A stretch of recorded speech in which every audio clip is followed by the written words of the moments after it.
આપણે પોતે વાવેલા બાવળના કાંટા આજે આપણને જ વાગી રહ્યા છે અને આ કાંટા દરેકના ઘર સુધી પહોંચે તે પહેલાં બાવળને આપણે કાપી નાખવા પડશે.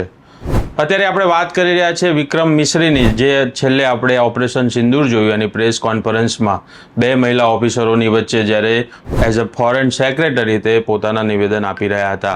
સીઝ ફાયરની જે પ્રેસ કોન્ફરન્સ હતી ત્યારબાદ તેમને સોશિયલ મીડિયા પર ટ્રોલ કરવામાં આવી રહ્યા છે. આ ટ્રોલની પદ્ધતિ ગઈકાલે શરૂ થઈ હોય એવી નથી. વર્ષોથી ટ્રોલરિયાઓ નવરી બેસેલી સાવ નફ્ફટ આખી ટોળકીઓ હવે એમણે વારો પાડ્યો છે વિક્રમ મિશ્રીનો. જેમ નરવાલના પત્નીને જેમ ટ્રોલ કરી રહ્યા હતા એ જ રીતે વિક્રમ મિશ્રીની દીકરીને પણ ટ્રોલ કરી રહ્યા છે. અને લઈને એટલી અભદ્ર ભાષામાં એ લોકો પોસ્ટ કરી રહ્યા છે જે અત્યારે સોમાન પર તમને અમે બતાવી પણ ન શકીએ.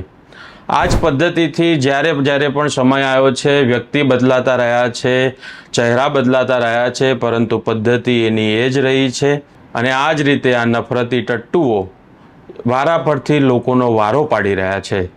તો સામે ઘણા સેન્સિબલ લોકો પણ આવ્યા છે જેમણે કહ્યું છે કે શું આપણે દેશની કોઈ દીકરીને પ્રોટેક્ટ કરવામાં અસમર્થ રહ્યા છીએ. મોહમ્મદ જુબેર જે ઓલ્ટ ન્યૂઝના પત્રકાર છે તેમણે પણ આ અંગે ઘણી પોસ્ટ કરી છે. આ પ્રકારના સેન્સિબલ લોકોમાં આપણે સામેલ થઈએ એ આપણી જવાબદારી છે. તો વિક્રમ મિશ્રી જે 1989ની બેચના અધિકારી છે, તેમણે અલગ અલગ દેશોમાં એઝ અ ફોરેન સેક્રેટરી તેમની જવાબદારી નિભાવી છે. છેલ્લા કેટલાય સમયથી આપણે પ્રેસ કોન્ફરન્સમાં તેમને જોતા આવ્યા છે. તો આ નફરતી ટટ્ટુઓ એટલા હદે પહોંચી ચૂક્યા કે વિક્રમ મિશ્રી જેવા અધિકારીએ પણ પોતાનું ટ્વિટર એકાઉન્ટ લોક કરવું પડ્યું. જો આ પ્રકારના ટ્રોલરિયાઓને આપણે નહીં રોક્યા તો અત્યારે વારો વિક્રમ મિશ્રી અને તેમના પરિવારનો છે. આવતીકાલે આપણો પણ આવી શકે છે. તો સમજવું પડશે, જાણવું પડશે અને ત્યારબાદ રિએક્ટ કરવું પડશે.